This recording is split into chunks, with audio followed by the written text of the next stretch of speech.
You're listening to the Outdoors Group podcast. This podcast is a call to arms to get children and young people outside again.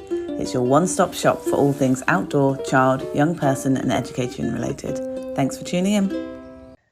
This week we're back online and we're delighted to be chatting to Abel Pearson, one of the directors at Glasbren. Glasbren, which is the Welsh word for sapling, is a not-for-profit community-supported food and farming project.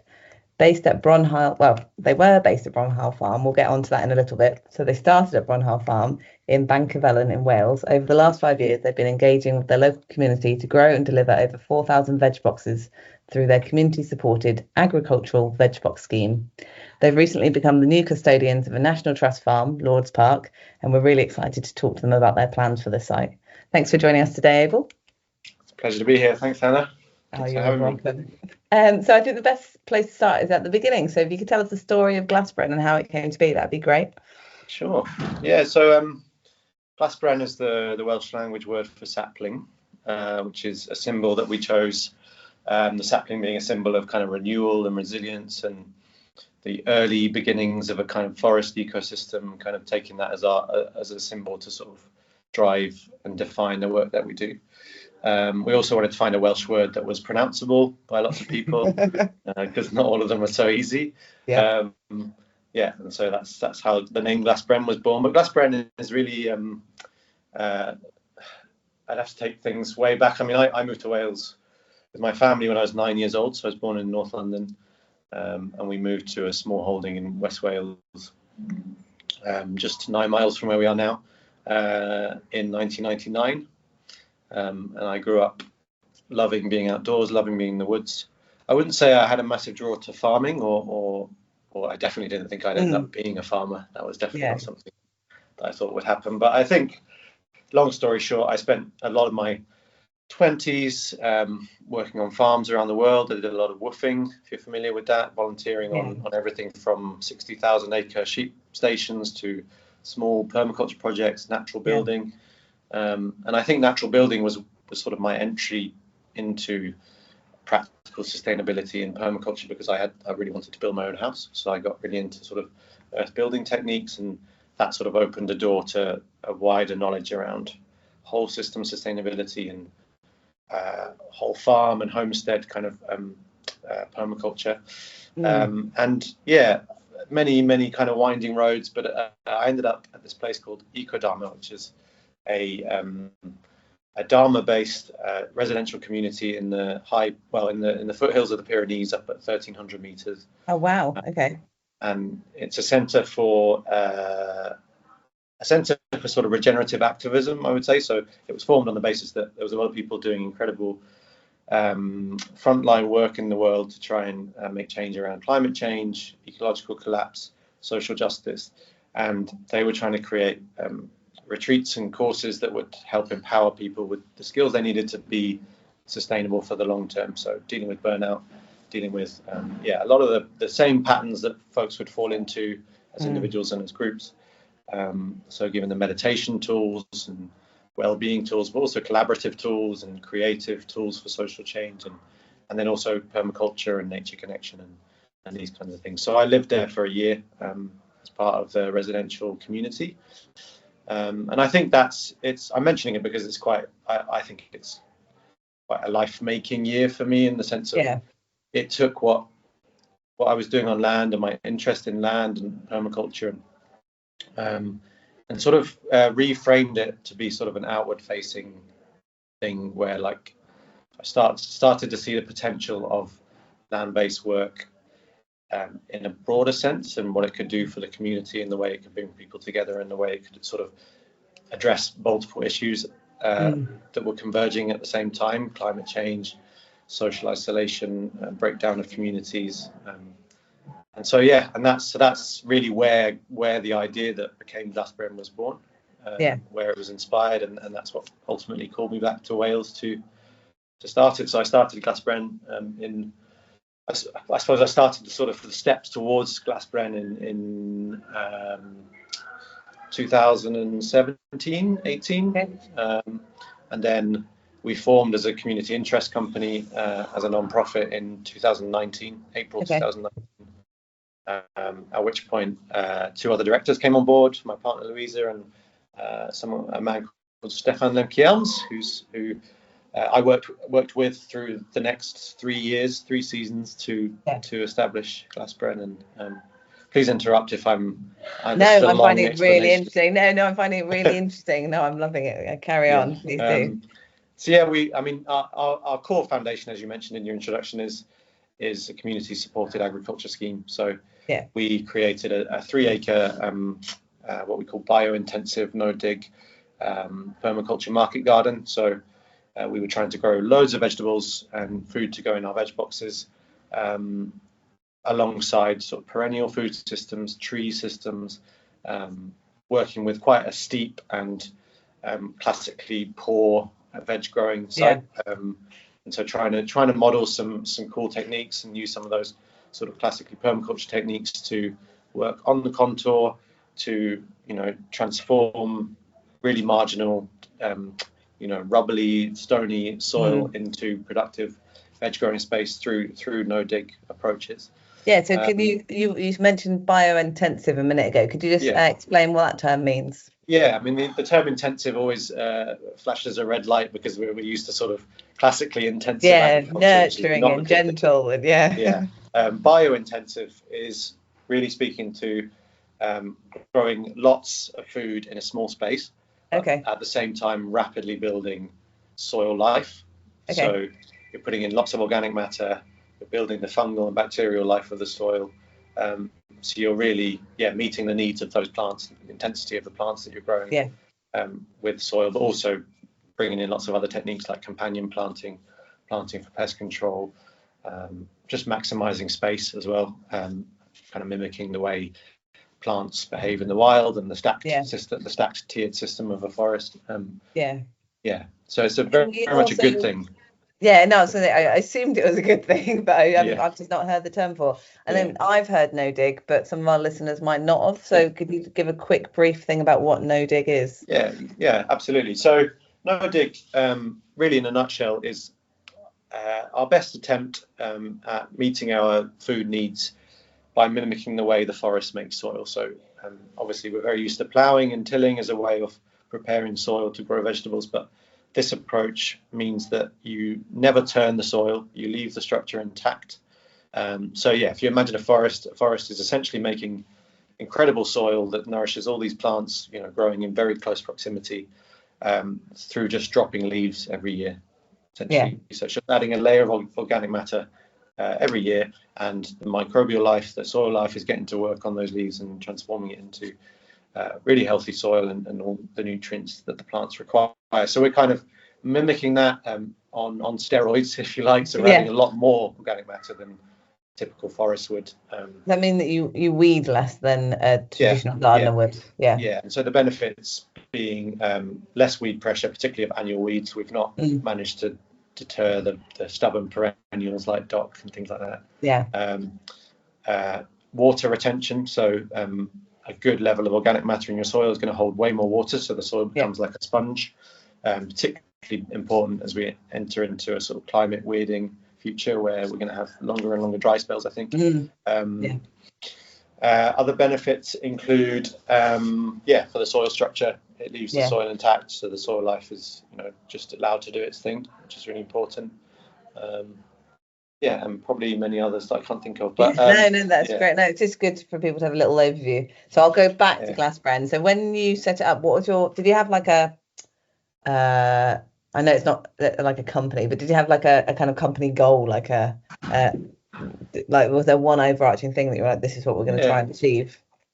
I would say that permaculture probably dictates our company structure. I mean, a lot of people think of permaculture as something related to gardening and veg growing, but really it's a design framework that mimics the patterns and systems found in nature, and works towards healthier and more vigorous life of whatever that system might be, whether it's a garden or indeed an organization. So I would say we take those 3 core ethics of permaculture as our founding principles, which are earth care, people care, and fair share. So we're looking after the earth, nature. We're looking after the healing and flourishment of people, and we're also trying to create a fair share of the harvest and of the the wealth and of the abundance for everybody in the community. So, and that includes non-human too. So I would say in a nutshell, that's probably one of the big things. And then the principles of agroecology, food sovereignty, and fairness, accessibility,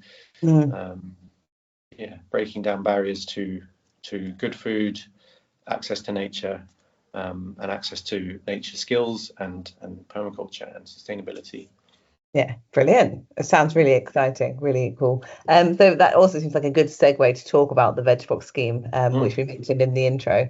So who kind of, is it just, it's presumably not just the three of you doing all the growing and packing, like who else helps with it and who gets the veg? How does it work? Love to hear. So we experienced a big surge from 2020 onwards, as a lot of Veg Box schemes and CSAs did.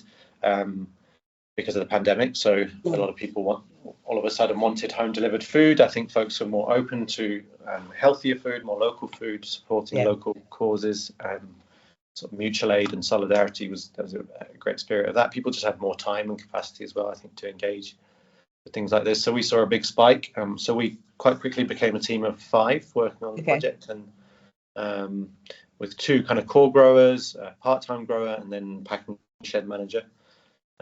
To deliver our community supported Veg Box scheme, which it's if you're not familiar with CSA, it's quite a different model to the way we're used to buying food. Obviously off the shelf in a supermarket or in a shop is what we're used to. Even it's even different to your classic Veg Box scheme. So what we ask of our members is that they pledge for the season up front. Now in some cases that means they pay the season up front.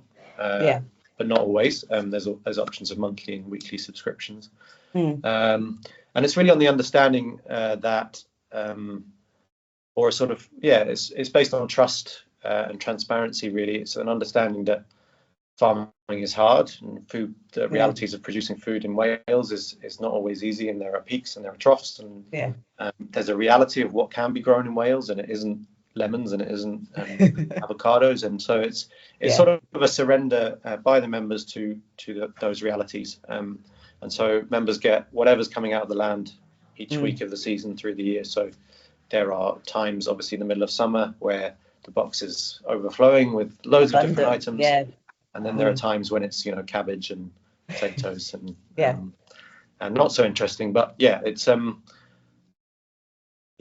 but the amazing things about it are that because there's a membership pledge, we know as farmers at the beginning of the season that everything is sold in advance. So there's not going to be a single vegetable wasted, because if we've got abundance of something, it's going in the box. I hadn't heard of that. I didn't realise that's how it works, because I guess that makes sense, because that someone's going to pledge, then you don't have to worry that after a month they're going to go, I don't want to do this anymore, and then bail out, and you go, hang on.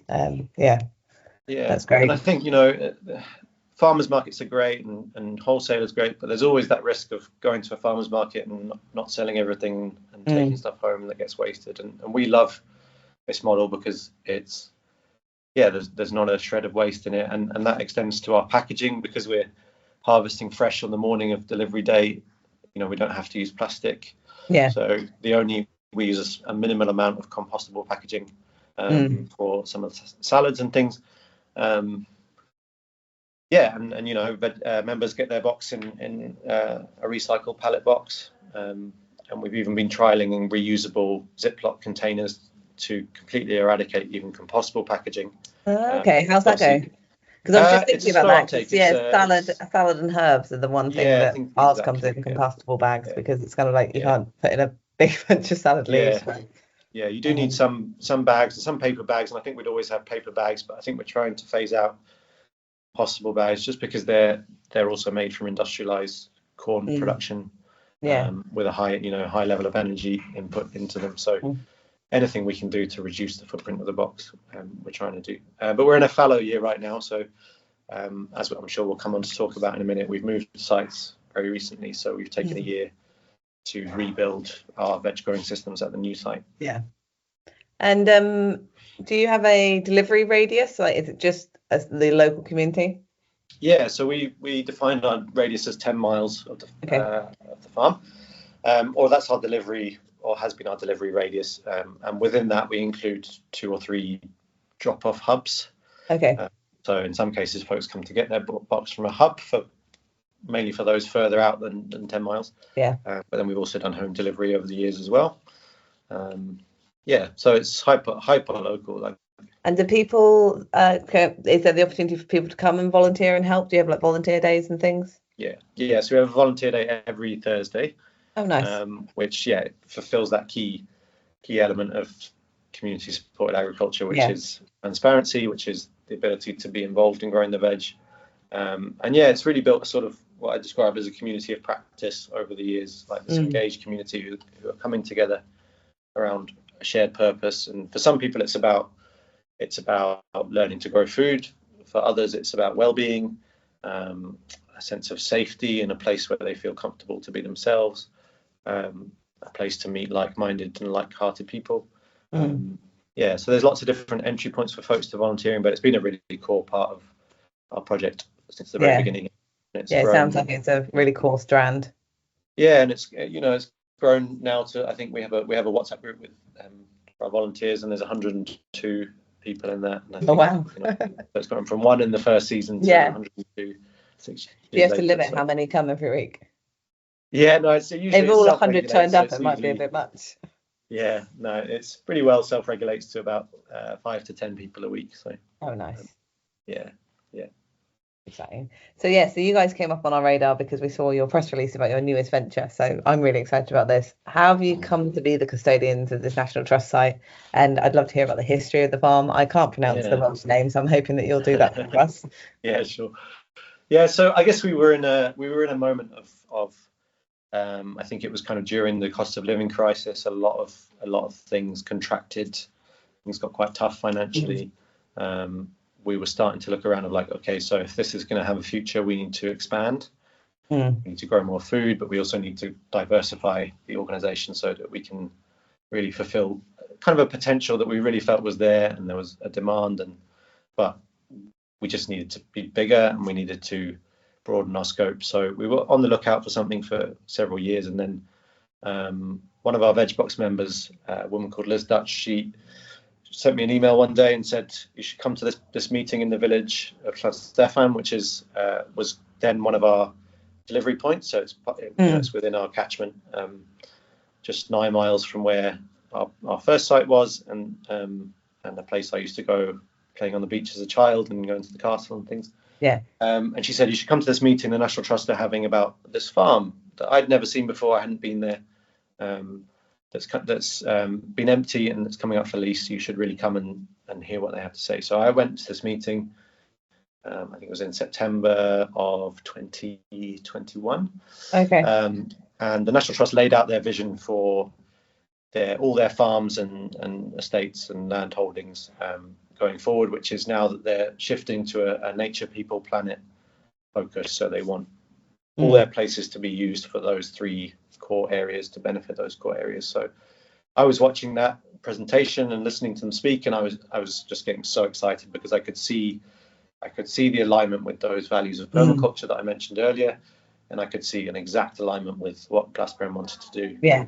And so, I left that meeting very excited, and I think within days I went to visit the farm because it was empty at the time. It had been empty since 2020. The trust were wanting to do some work on the farm in between tenants, and they were taking that opportunity to bring it back in hand and let it to someone along the lines of this new vision.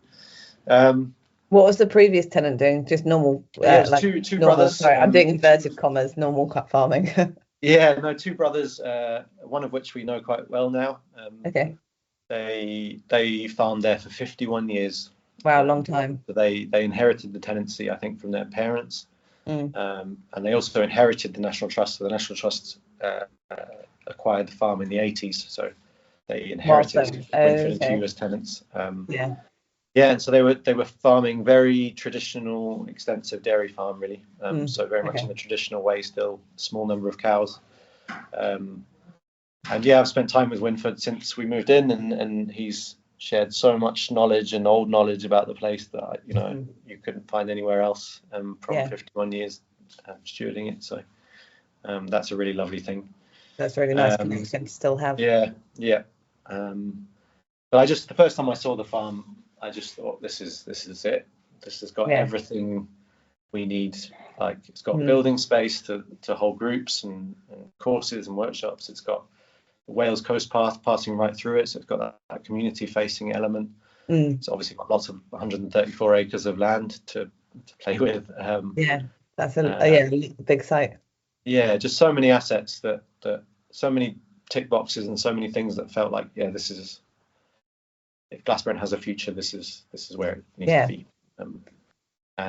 But at that point, not knowing how long it would take for them to release the tenancy, and knowing probably it would be very competitive and very popular, so our chances were slim. But we just watched it for almost 2 years. Like, we'd visit there a lot, and dream and vision and design, and knowing that at some point soon a window would open and we might apply for it.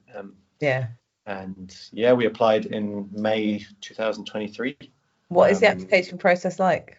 It's a very open tender, essentially. So they just opened to tenders, and that includes what you pay with your rent, and you just have to submit a business plan and farm management plan. It's quite blind, really. You just got to take a leap of faith, it was. I wrote it throughout the May of 2023. It was distinctly remember it was very intense, because Stefan had just got a full-time job, so he wasn't growing with me anymore. So I was doing a growing season pretty much alone. I'd broken my ribs watering. Oh, no. So I'd broken ribs. I was watering through it was a really dry May that year.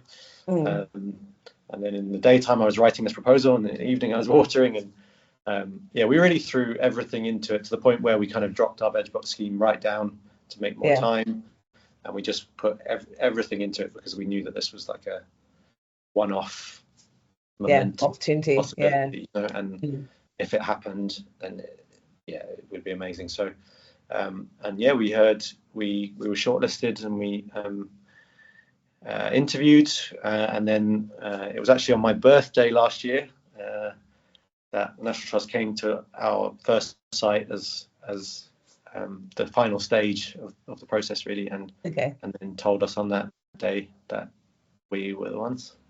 Oh, amazing. What a great birthday present. My birthday's changed forever now. That's amazing. But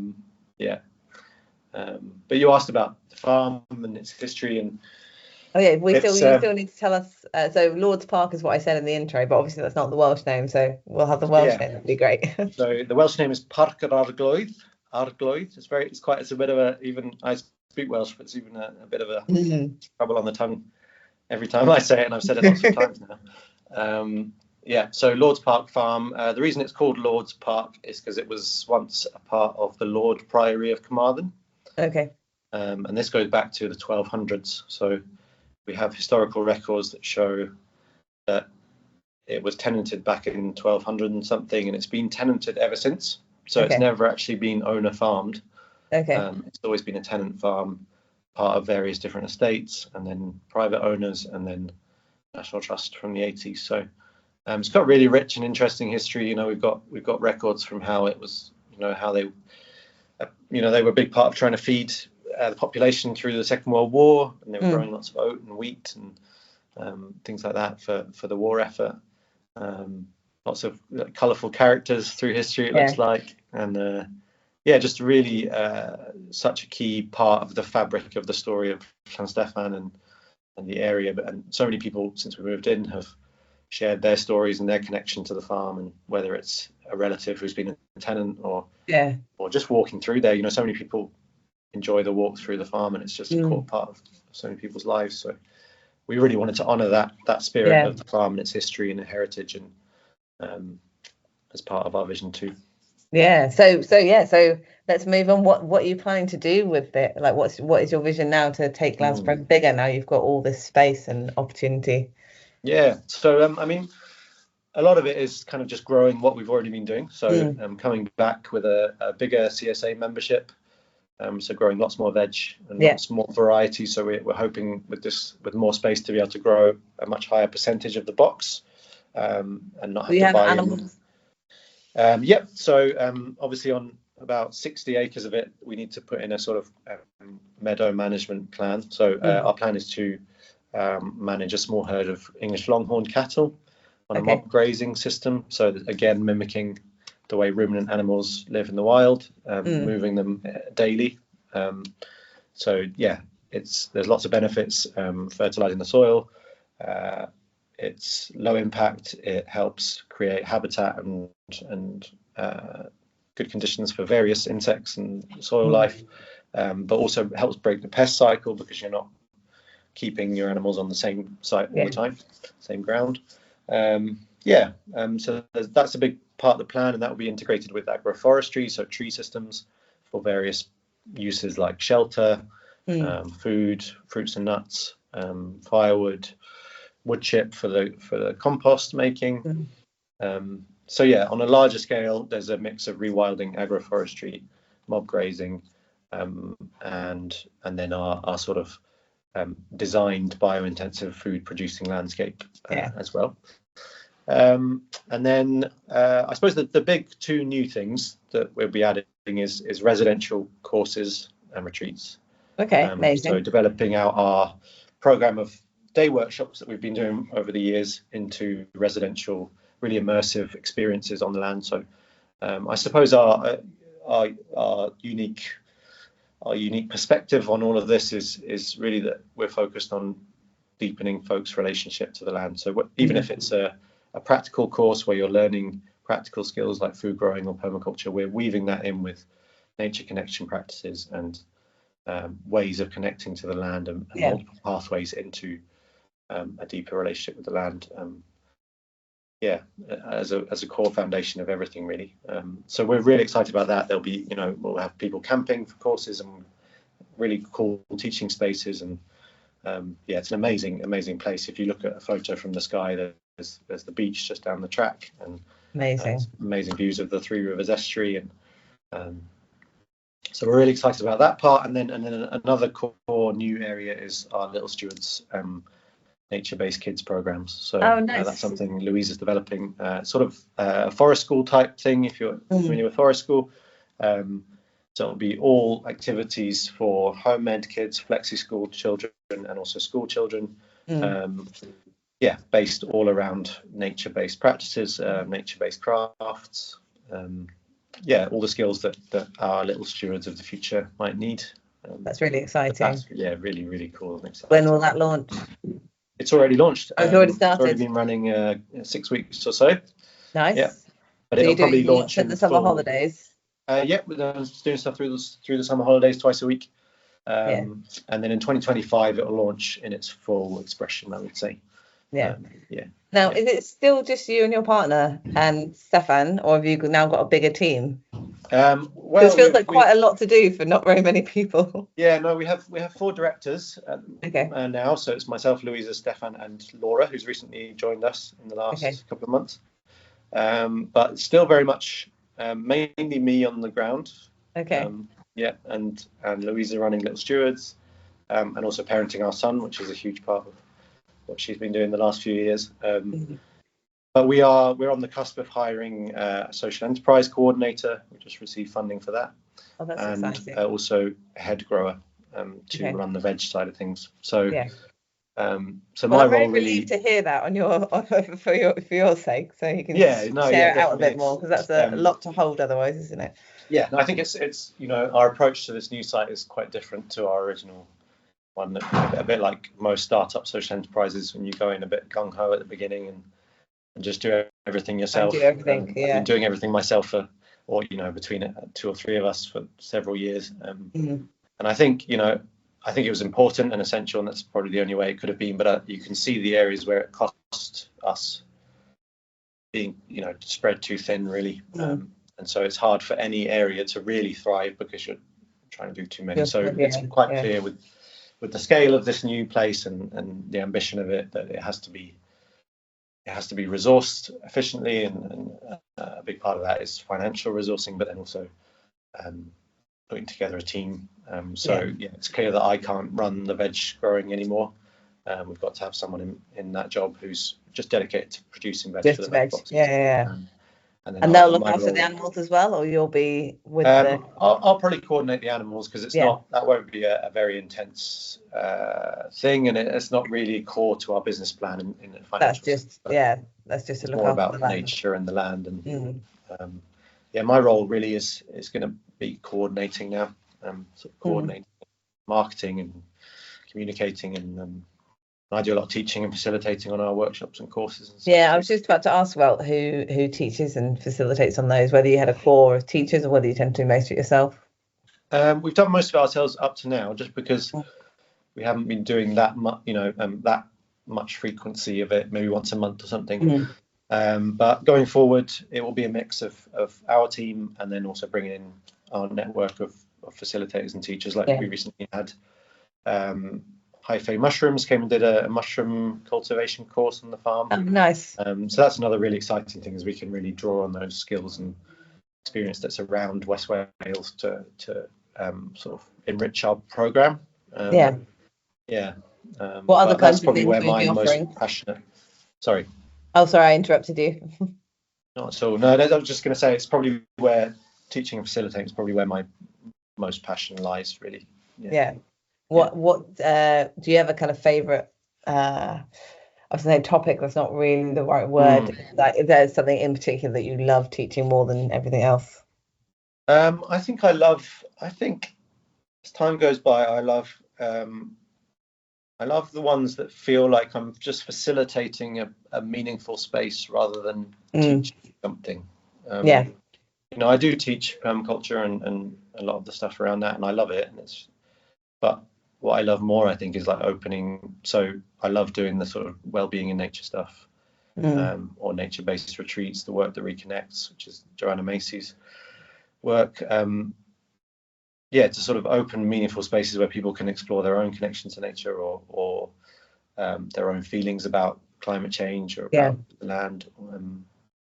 Because that's just the conversations that happen and the sharings and the experiences, that it's just so meaningful and rewarding to see what people can go through. Just a few simple, activities. It's not even anything groundbreaking. It's holding that space, isn't it? I was thinking about that centre you said you lived for a year, and that I think you mentioned about people going there, particularly if they might be burnt out from doing social justice. And I've got a couple of friends that have worked in Cali in the jungle in the past, and they talk about that kind of activist burnout. And it does seem really important to provide spaces where people can come to kind of have that restorative time, and it almost kind of buoys them on to be able to dig deep to keep doing the work they're doing, if that's the work they still want to do, isn't it? Absolutely. Definitely that. And also I would say, as a way to face like climate anxiety and despair about the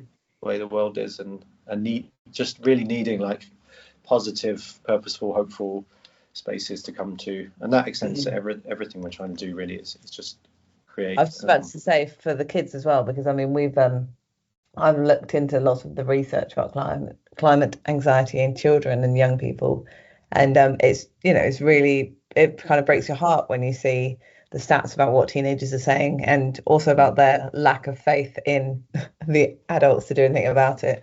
So I'm guessing your Little Stewards program as well, there'll be an element of being able to address that in in an organic kind of sympathetic to their ages way. Absolutely. And I think we all just need, because we don't know where the future's going. We don't know, there's a lot we don't have any power over as well. But I think the power we do have is to find joyful and meaningful ways to come together, come from a place of relationship with the land, and find purpose that seems in service to something better. Whether or not it makes a difference to the larger story is it doesn't really matter. I think it's kind of just knowing that you're doing something positive and meaningful, and I think that's what comes back. That's what gets reflected back a lot, is the need for those spaces. I always think if you get to the end of your life and you've made someone else's life a bit better, or some tiny patch of the world a bit better, you think that's pretty good, right? Like, you're not going to be able to fix everything, but you can do something significant in your little spot of the world, can't you? I'm trying to. It was that quote from someone. I think. I think we have a quote on. We had a quote on our shed to that effect. It was like whether by a garden patch or a redeemed social condition or a healthy child, this is to succeeded or something like. It goes something like that. Yeah, I think I know that quote. Yeah, and it does ring true so much. Yeah, I think it's really easy. I think particularly for young people to get so overwhelmed by this big picture and be like, well, we can't fix that, so why bother even trying? And then it's just reminding them that small scale changes are, really important and meaningful as well. So yeah. From what we've just been talking about, this is a beautiful segue. I love it when this happens. It sounds like community is a really kind of crucial part of it. Where is your kind of passion for community come from? Like you said about moving to Wales when you were 9, but where's this kind of what drives that kind of love of community and knowledge of how important it is for you? I think probably retrospectively, I understand now how much it was modelled to me growing up.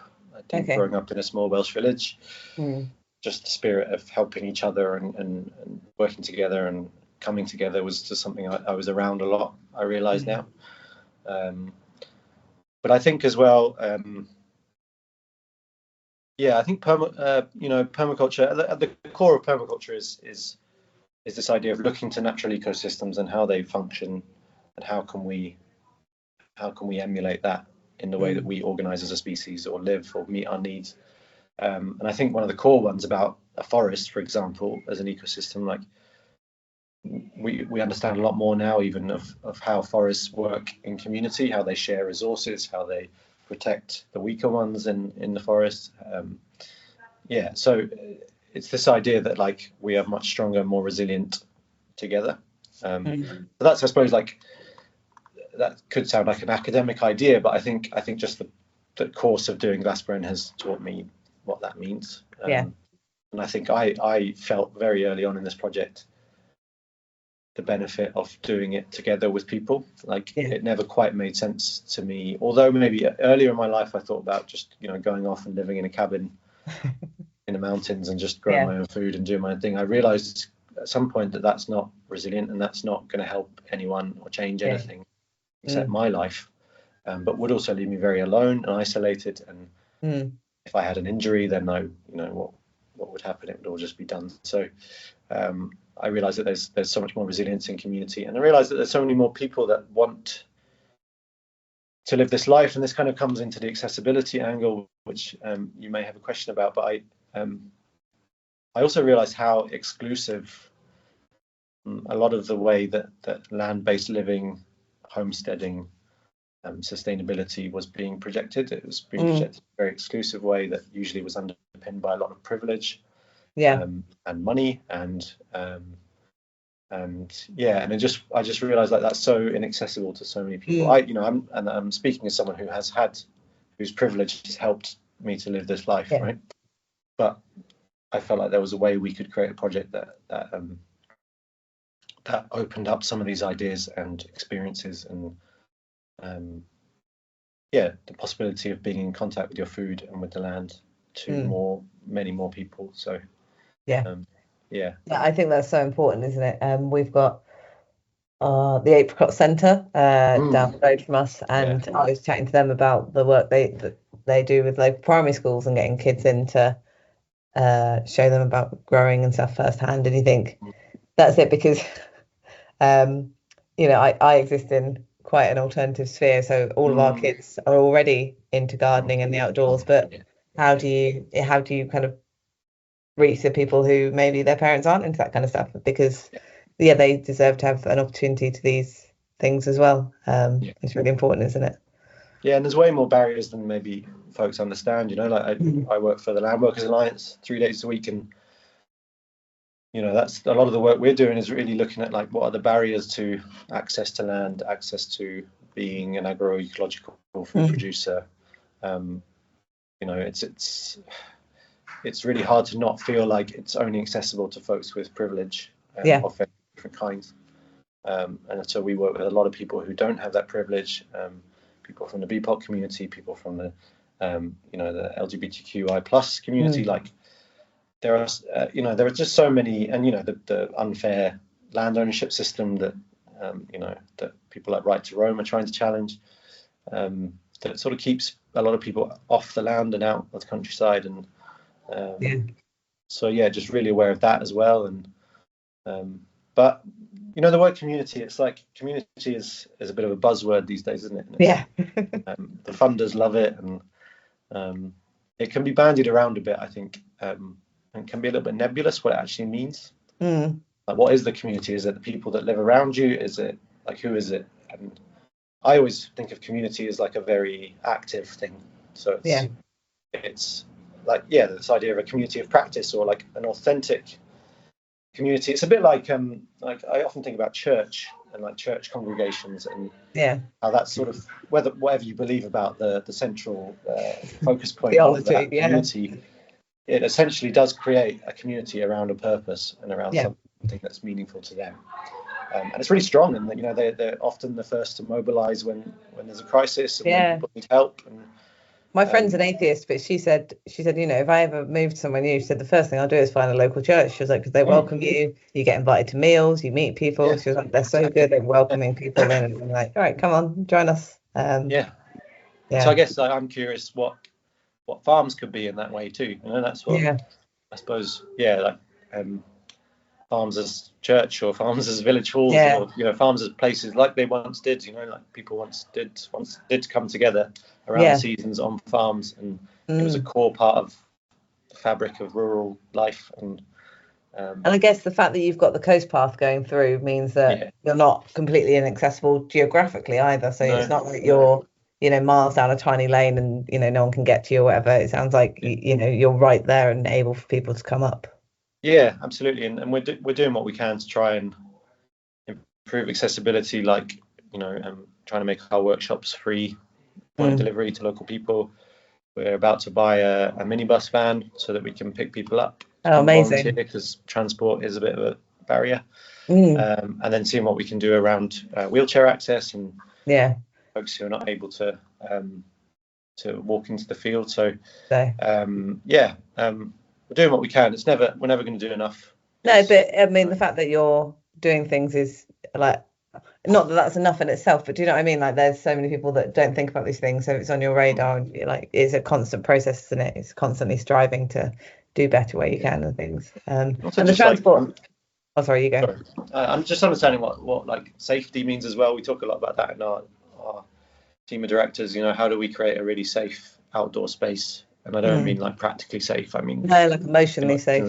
Emotionally safe, really, and just understanding the feedback of like what makes a space unsafe, and maybe some of the things a lot of your listeners have experienced being in an outdoor space, whether it's like a bushcraft space or a practical farmy space. Like, there's a lot of dynamics that can show up in those that can be really unwelcome to women or to minorities or to folks who don't see themselves represented in those groups, and they're more subtle, those kind of barriers, but trying to understand those too, and because if it's not safe, then we're not doing our work really.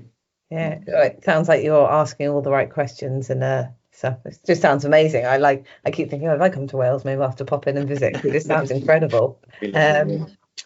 It would be remiss of me not to mention that it's over now, the crowdfunder campaign, but I think it would still be good to, maybe you can tell us about what the crowdfunder campaign was for and how it went, and also if there's people that want to help now, whether that's financially or practically, how they could maybe do that.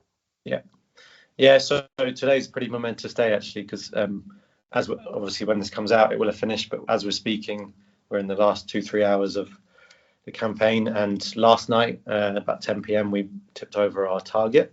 Amazing. Congratulations. Thank you. It's been incredible. 210 supporters over the last 6 weeks.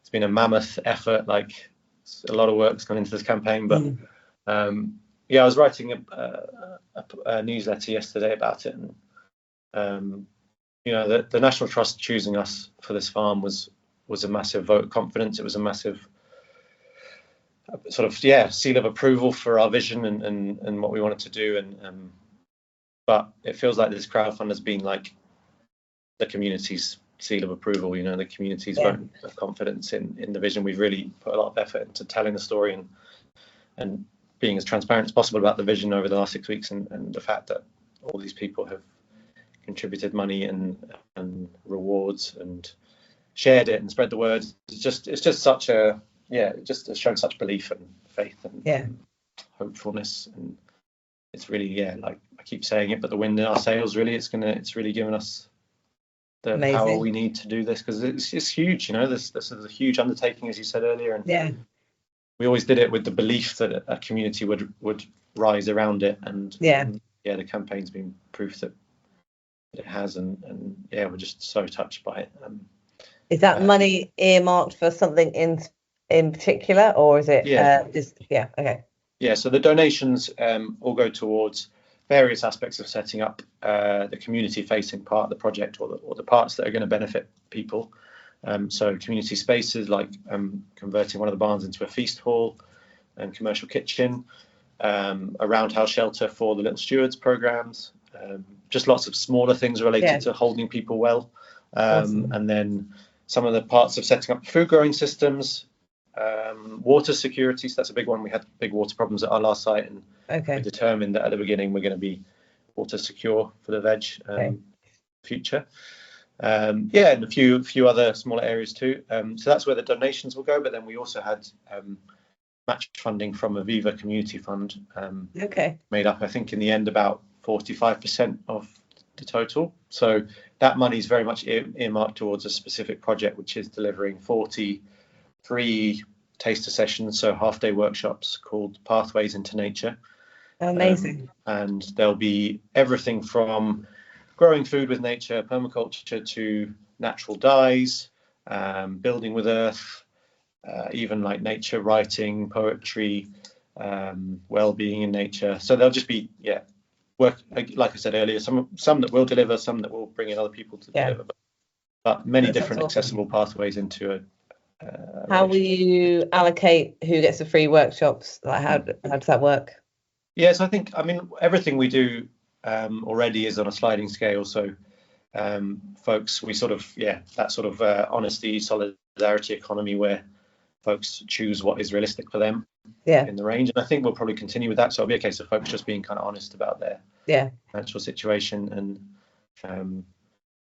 so there will probably be paid places alongside the free ones. That makes sense. But and I think it's people, I think, generally are quite honest about those things. You know, I'm also a doula, and I was talking to someone about there being access for women that can't afford to hire a doula, because it is a privilege, like it's an expensive thing. And a friend of mine who hired a doula said that her doula had a system which it was like, you know, if you're low income, this is the fee you pay. If you're like like this is the fee, but here's an extra fee that you can pay, which basically gifts on some extra money which goes into a pot to fund people. And she was like, I paid it. She was like, it's great that I can help someone else. And I think people do tend to be quite honest about what they can afford, and people tend to be quite generous if they feel passionately about it, about trying to enable that for other people as well, don't they? And it's so empowering. I don't know how you feel, but all the messaging through the cost of living crisis, as they called it, like it's such a scarcity mindset, isn't it? It's like, and it's so divisive and sort of divides people into classes, and you know. But I think I just love the idea of a circular solidarity economy where you know, some people do have money, even in a cost of living crisis. Plenty of people still have money, so it's like, how do we circulate that fairly in the community so that folks aren't left out?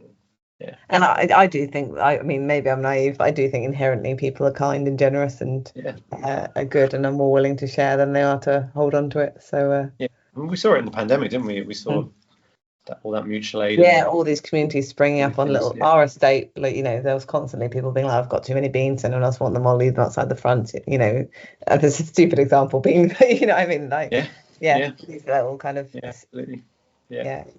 So you asked about how folks can support beyond the crowdfunder. Well, we do have a farm supporter program, so folks can sign up to pay £5 a month to become a sort of farm supporter. So a bit like a Patreon or like a Yeah, Substack or yeah. that kind of thing. And that money just goes towards tree planting efforts. It goes towards subsidising cheap and free places on workshops and courses.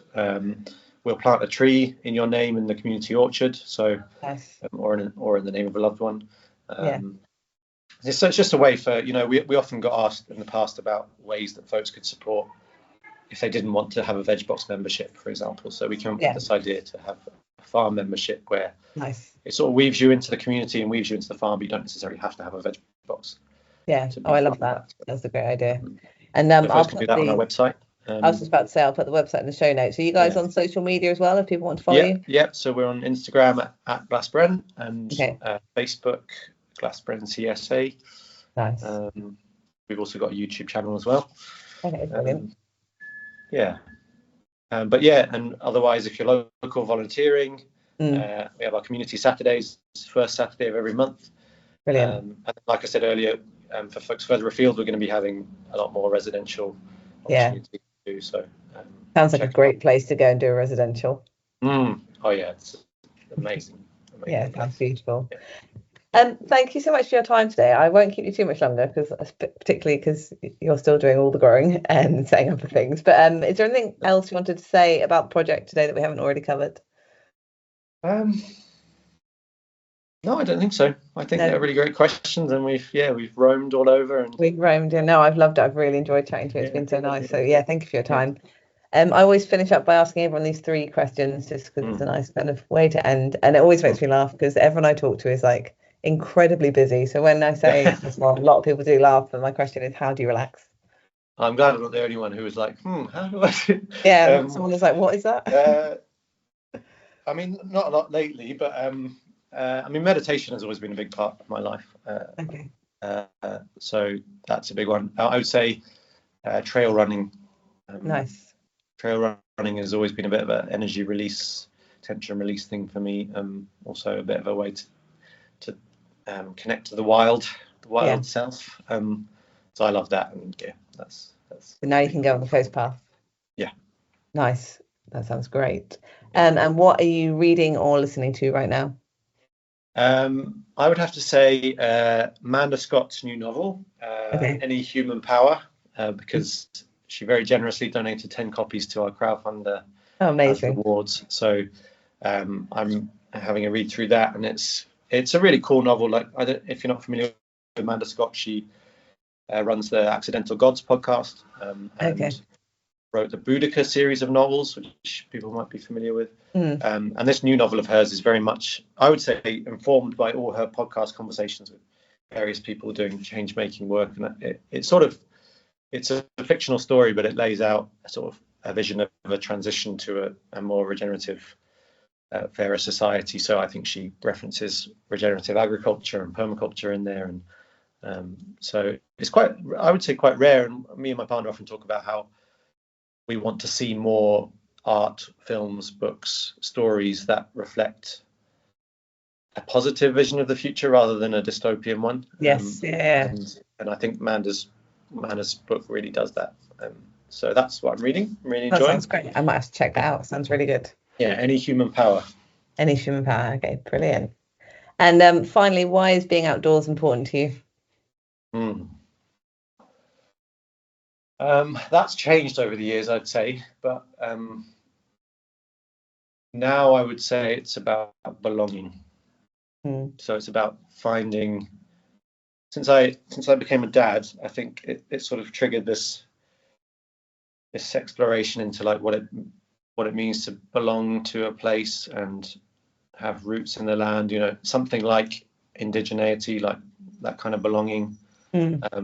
Because I wanted to know how I would pass that on to him. So but like a lot of people, I'm in this journey of figuring that out, and that's through very practical things like growing food and being in a relationship. But I think that's whereas when I was younger, maybe it was about recreation, it was about running or hiking or camping, or now I think it's all about trying to feel part of the tangle of things. I like that. That's a really lovely answer. Also quite unique. So thank you. Thanks. Thank you so much for your time today. I've really enjoyed chatting to you. Yeah, me too. And all the best with the project. Thank you. Well, you come visit us soon. Yeah, absolutely. I will next time I'm in Wales. Yeah. Thank you. Thanks so much, Hannah. No worries. A big thank you again to Abel for joining us to talk about the work that they're doing at Glasbren in Wales. It was a really inspiring and engaging conversation, and I felt really privileged to be able to have it with him. I hope that those of you listening enjoyed it just as much, and if you did, I would love it if you'd do all the things that mean that more people can find our podcast. If you could rate it, subscribe to it, and share it with your friends, we'd be so grateful. We'll be back in a fortnight with another episode, but until then, thanks for listening.